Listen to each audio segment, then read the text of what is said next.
Cara, aí, o negócio que deu errado em 1776, alguns anos depois dá certo em 1789, que é a Revolução Francesa. A Revolução Francesa é exatamente isso. Se você vai cavucando de onde vem a ideia da Revolução Francesa, que é derrubar as monarquias, vem do movimento ocultista, que está querendo implementar uma nova ordem mundial. E eles implementaram uma nova ordem mundial. A ordem mundial do feudalismo medieval dominado ali pelas monarquias europeias foi para o espaço. Então o Grande Reset, ele bebe nisso. O Grande Reset é uma proposta de uma outra ordem mundial. Só que essa ordem mundial, ela é muito inspirada na tecnocracia do início do século XX. A famosa tecnocracia lá do Joshua Haldeman, que é o avô materno do Elon Musk. Eles se inspiram muito, e aí eu não sei se você lembra dessa obra, H.G. Wells. H.G. Wells é fundamental, né, para quem gosta de cultura pop nerd. H.G. Wells tem um livro chamado A Conspiração Aberta. Você lembra desse livro? Não. Cara, Máquina do Tempo, o que mais que ele fez? É o Viagem ao Centro da Terra. Viagem ao Centro da Terra é do Júlio Verne, não, Júlio Verne. Júlio Verne, né?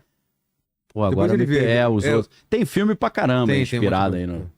E tem umas histórias meio sinistrinhas, né? Tem. Meio um clima meio de terror, né? Mesmo a Máquina do Tempo, cara, o cara vai pro futuro e tem duas sociedades, uma que mora em cima e uma mora no subterrâneo. Isso. Parece aquele filme Demolidor com Wesley Snipes, né? E o Stallone, né? Tem essa parada até o Demolidor é tipo a Máquina do Tempo mais moderninha. Ele fica congelado, né? Um policial. Acho que ele é um policial, foi punido, né? Aí ficou numa criogenia da vida lá. Pode falar palavrão, né? Não transa mais. E tem um mistério no filme, você lembra? Não. Que é, ele vai ao banheiro e ele fala, pô, cadê o papel higiênico? Aí o pessoal fala, é a conchinha. Tem que usar a concha. A concha. Aí termina nada. o filme e ninguém sabe como é que usa essa concha, maluco. Não, você colocou o filme. Tô falando do autor, escritor. O livro, H.G. Wells, né? Cara, o H.G. Wells, eu acho que o cara manjava muito do... Inclusive, assim, eu pensei no H.G. Wells agora na atmosfera das obras dele, guardado as devidas proporções, lembra um pouquinho o Lovecraft também, né? O Lovecraft é aquilo ali levado a um... Não, ele cria muito conceito lá que parece muito com demônio, com coisa de ocultismo, o né? O H.G. Wells ou o Lovecraft, Lovecraft? né? Total, cara. Na verdade, existe um cara... Necronômico. Necronômico. Tem um cara que eu acho que ele tá vivo ainda, chamado... Acho que é Michael, né? Que ele é americano, mas o sobrenome é francês. Michael Berthiaud. É Berthieux. Berthieux. Esse cara, meu irmão, ele é diácono da igreja episcopal americana, que tem vínculo com a igreja anglicana. Esse cara é sacerdote voodoo. Pô. Ele é da Telemann também. E ele é sacerdote da OTOA. Em vez de ser OTO, Ordo Templi Orientis, é Ordo Templi Orientis Antiqua. A OTOA. Ele fica em Chicago. Esse cara, ele faz a fusão do Lovecraft com o Crowley, com o ocultismo. Ele pinta umas paradas, né? E ele diz que as pinturas dele são pinturas transugatianas.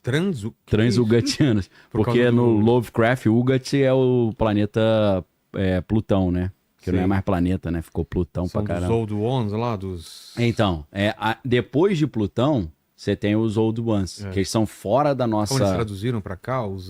The Great Old Ones, que ele fala, não sei, os antigos, né? Não me lembro como é que é.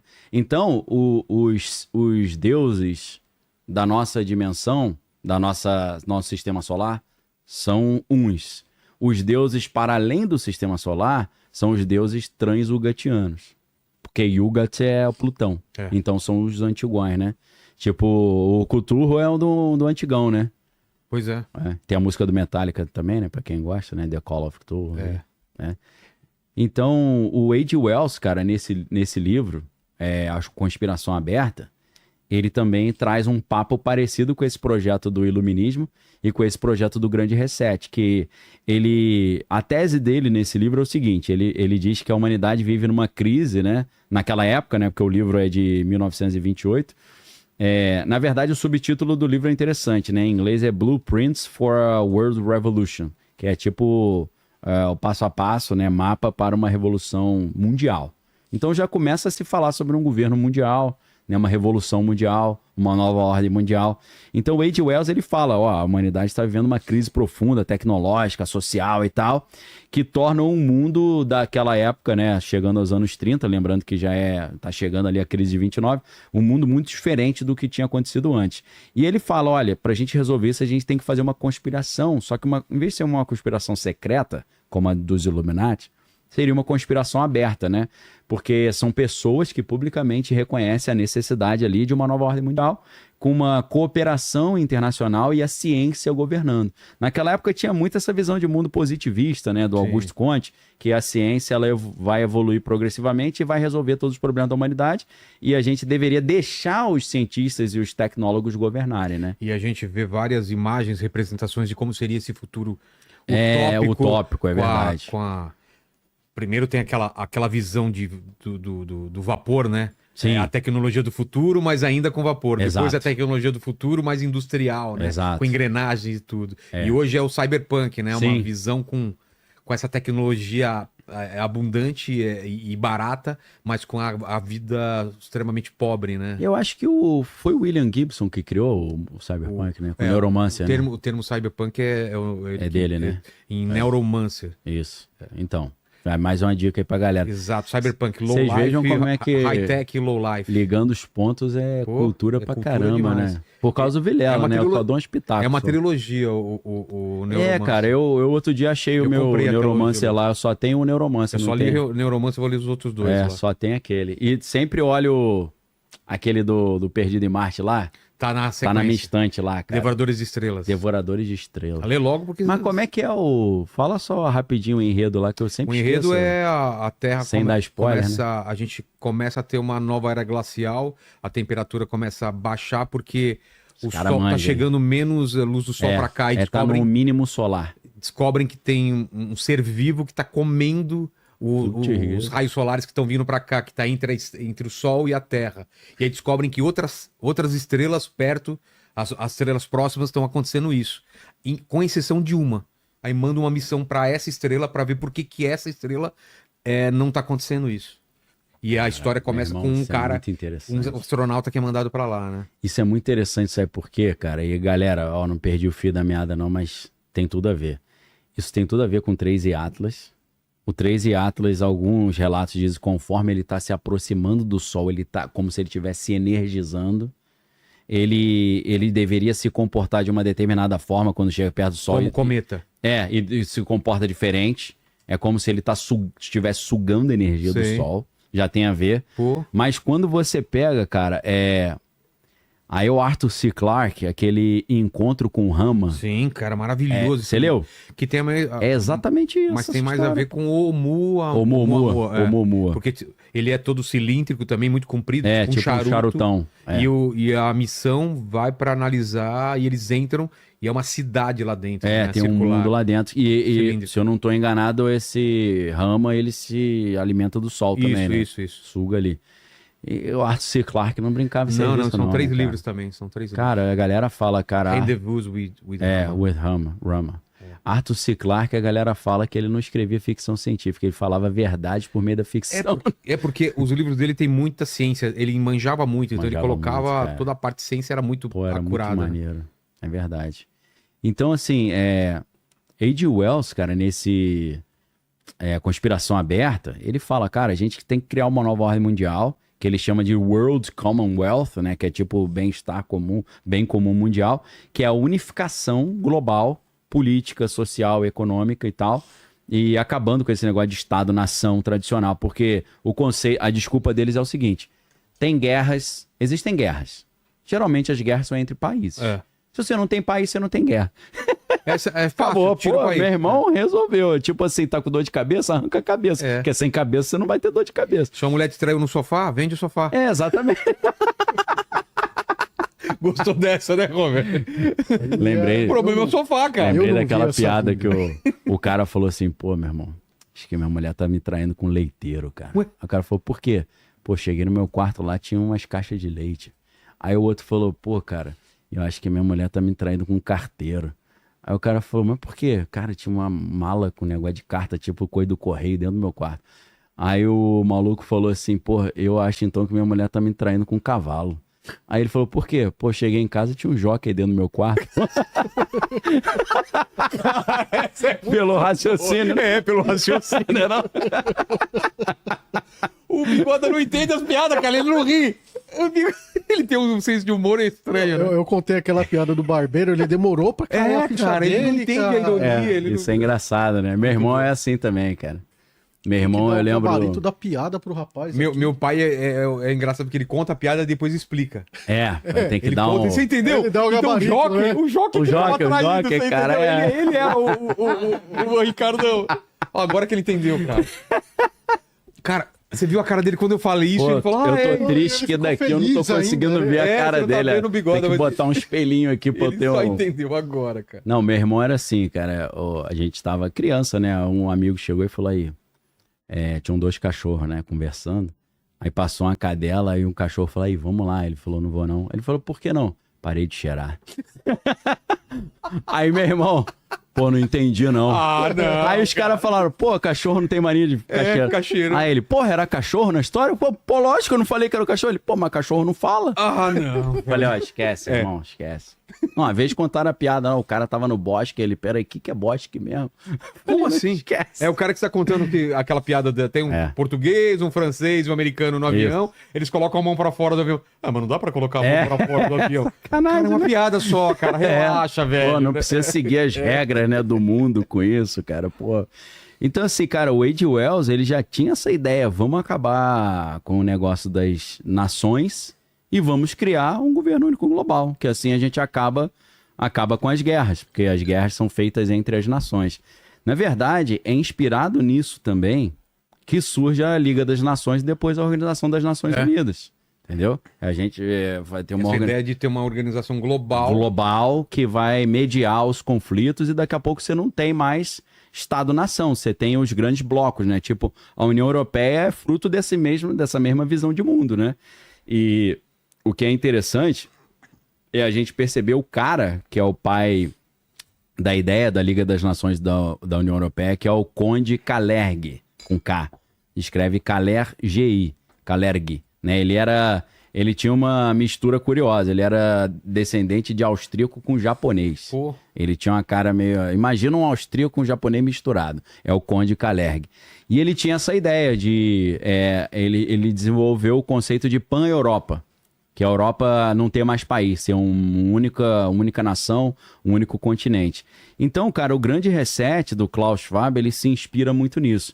Klaus Schwab, então, é o cara que inventa essa ideia do grande reset, que é uma ideia que está impregnada em tudo quanto é lugar no mundo hoje. Você fala assim, Daniel, mas eu não vejo assim falar de grande reset. Aí eu pergunto, você já ouviu falar em ESG? Não. Environment Sustainability Governance, né? Sim. Meio ambiente, sustentabilidade. ESG é um dos pilares do grande reset, pô.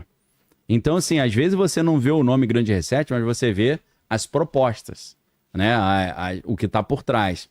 Então, eu já ia falar, cara, que tudo começa... Eu tô até com um problema agora, que eu tô acostumado a conversar contigo, e aqui dá pra gente desenvolver as ideias, né?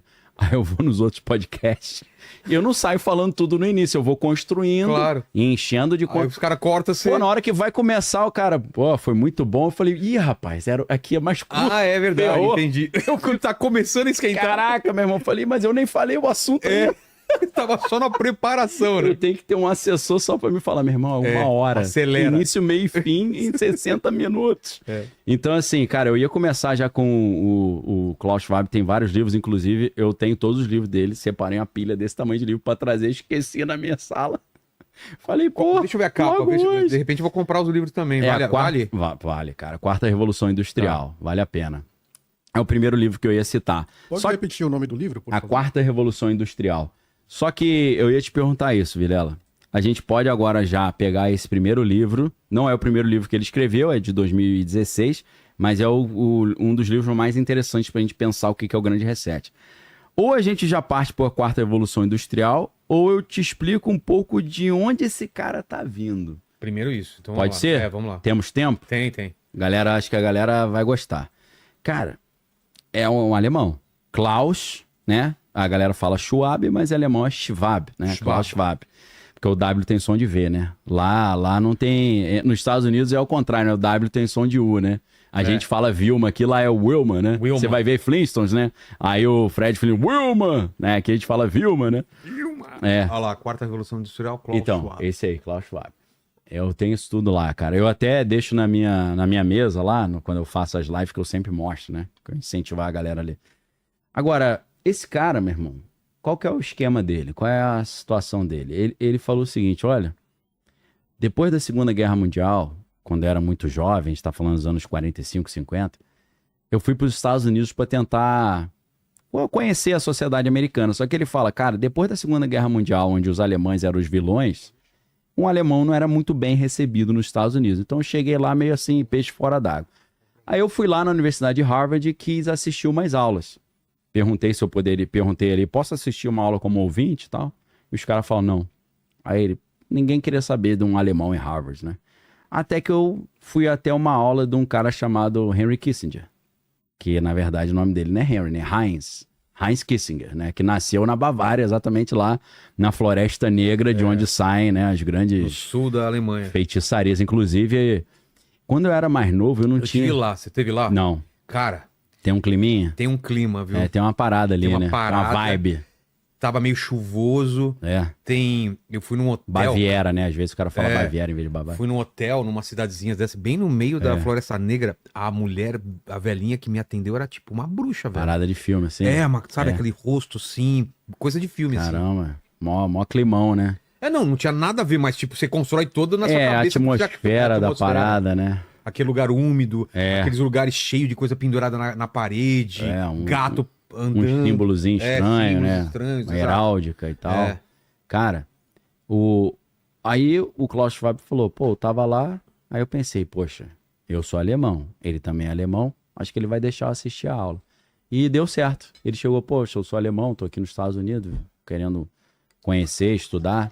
Você poderia me permitir assistir a aula aí, como ouvinte? Eu, claro, pô. E aí ele fala, aí começou uma grande amizade. Cara, Henry Kissinger, ele foi um dos caras mais poderosos do planeta. Ele venceu o Nobel da Paz, foi secretário de Estado.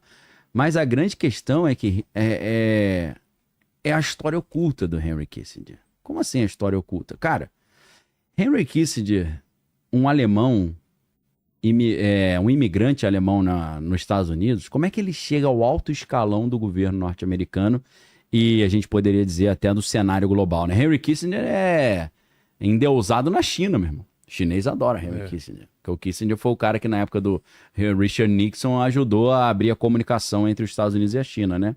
Tem até uma obra de música erudita do... acho que é John Williams, que é Nixon in China, que é legal pra caramba, sensacional pra quem gosta de música erudita. E aí, cara, o Henry Kissinger, como é que ele ascende ao poder? Henry Kissinger vai muito jovem para os Estados Unidos, né? Aquele contexto ali já do nazismo começando a perseguir judeu. Ele, como judeu, ele saiu fora, né? Foi malandro. Chegou nos Estados Unidos, se alistou no exército, lutou na Segunda Guerra Mundial. Aí o que acontece? Quando tá terminando a Segunda Guerra Mundial, os americanos não são burros, nunca foram, né? Senão não era potência. Eles pensaram, cara, a gente vai mandar a maioria desses nazistas para pena de morte e prisão perpétua. Mas não vale a pena a gente mandar os melhores cientistas deles para isso, né? Que aí é um desperdício. Claro. Não. Então eles pensam, vamos dar um salvo-conduto para esses caras? Até o filme Bastardos Inglórios vai muito nessa linha, né? Que é o Brad Pitt que faz o papel do Aldo Rain, né? Ele chega e fala, cara, meu comandante mandou a ordem aqui para eu te livrar. Para você vai para os Estados Unidos com outro nome, né? Mas eu não vou deixar isso passar em branco, não. Lembra? O cara faz na testa dele uma marca. Eu não vou deixar você fingir que é americano, não. Porque passa assim, né? Se o cara fala inglês bem, ninguém dá nada, né? É tudo anglo-saxão, né? Germânico. Então, cara, os caras pensam assim, poxa, vamos pegar a elite científica deles. Aí começa a puxar o Wernher von Braun. Wernher von Braun era major da SS, cara. Pois é, cara. A SS, cara, a tropa de elite lá, de Hitler, o cara tinha que provar, acho que 10 gerações arianas. Cara. O cara fazia uma genealogia do cara pra ver se ele era ariano 100%. E aí o Werner von Braun era o cara que fazia os mísseis, porque alemães que deram um prejuízo terrível para os Estados Unidos. Falaram, agora tu vai... Os caras estavam muito avançados tecnologicamente demais, depois da cara. guerra. Principalmente nessa parte aero, né? Tanto que ele cria o foguete V2, né? Mas depois ele ajuda a criar os foguetes da NASA, pô. Pois é. Junto com o Jack Parsons, que era o braço direito de Aleister Crowley lá nos Estados Unidos, né? E aí, cara... eles pensaram, pô, a gente precisa de alguém para fazer a ponte com esses alemães, né? Para fazer as negociações. Quem que eles chamaram para fazer a negociação? Henry Kissinger. Porque Henry Kissinger era alemão naturalizado americano. E falava alemão fluente, conhecia alemão. Então ele que fazia o trâmite para escolher os caras que seriam eleitos para participar da Operação Paperclip. Operação Paperclip, o projeto Paperclip, foi o projeto em que a CIA, na época era a OSS, depois em 1947 a CIA é criada. Foi o projeto que pegou aí o Werner von Braun. E ele era amigão do Walt Disney também, né? Odeio ele. Mas ele constrói foguete. Então não, aí, vem pra cá. Chega aí, vamos fazer um acordo. Fazer um acordo aí, né? Não era só nazista, o cara era major da SS. Exato, né? Tipo assim, criminoso de guerra, mas aí não. Vamos aproveitar e fazer do limão a limonada, né? Então, cara, o Henry Kissinger, ele começa a se envolver com as operações mais sigilosas, mais sensíveis que estavam acontecendo no mundo naquela época. Porque ele fez a ponte entre o governo americano e os alemães que eles iam retirar o cara de uma pena de morte e botar para trabalhar secretamente nos Estados Unidos. O Major Werner von Braun, ele é um dos poucos que ficaram públicos, que a gente conhece. Porque a maioria chega nos Estados Unidos e vai trabalhar lá no laboratório de Los Alamos da vida, muda de nome, o nome do cara é Werner von Braun, aí bota o cara no nome... Agora você é Michael Schmidt, você é americano, cria uma nova identidade pro cara, e o cara tá lá, louro de olho azul, ninguém sabe que ele é alemão, meu irmão. Então, o que tem de descendente desses caras no Congresso americano hoje... Dizem que eles que governam os Estados Unidos ali nos bastidores. Então o Henry Kissinger, cara, ele se torna um cara muito poderoso porque ele começa a ter acesso aos projetos mais secretos. Porque você trazer um criminoso de guerra para dentro dos Estados Unidos e ele não ter pena nenhuma, muito pelo contrário, ele ganhar um grande salário num ótimo cargo, tem que ser muito secreto isso, senão isso gera uma comoção popular terrível, né? Então quem é o pai intelectual de Klaus Schwab? É o Henry Kissinger. É esse cara poderosíssimo que tem todas essas ideias. Inclusive, depois que você puder ver para mim, Homer, que eu esqueci o nome desse livro, é um livro que é do Eric Schmidt. Schmidt é Schmidt, né? DT. E junto com o Henry Kissinger, antes do Henry Kissinger morrer, que morreu com uns 100, 102 anos. Esse livro é sobre inteligência artificial. Eu não sei se é a era da inteligência artificial, um negócio assim. Henry Kissinger tinha vários projetos nesse sentido, de uma nova ordem mundial, de mudar a estrutura do mundo e tal. Então, ele passa isso para o seu pupilo Klaus Schwab. E aí o Klaus Schwab, então, em 2016, ele publica um livro que é a base do Grande Reset, que é, o nome do livro se chama Quarta Revolução Industrial. O que é a Quarta Revolução Industrial? A ideia é a seguinte: a primeira Revolução Industrial foi com as máquinas a vapor, aquela Revolução Industrial clássica, né, do cercamento de campos, né, que aí começa o movimento lá do ludismo e cartismo, que eram os trabalhadores que jogavam o sapato dentro da máquina para travar a máquina, né? Aí eles botavam as crianças para engatear por dentro da máquina para achar o sapato para tirar, né? E aí eles recuperam uma ideia que vem desde o Império Romano, né, da prole, né, o proletário, né? Prole e proletário tem tudo a ver, né? Então esse conceito de prole e proletário é ressignificado ali porque tinha muita criança nas fábricas, né? Porque não tinha lei trabalhista, então as crianças trabalhavam e era bom ter criança trabalhando porque as crianças conseguiam entrar nas máquinas. Conceito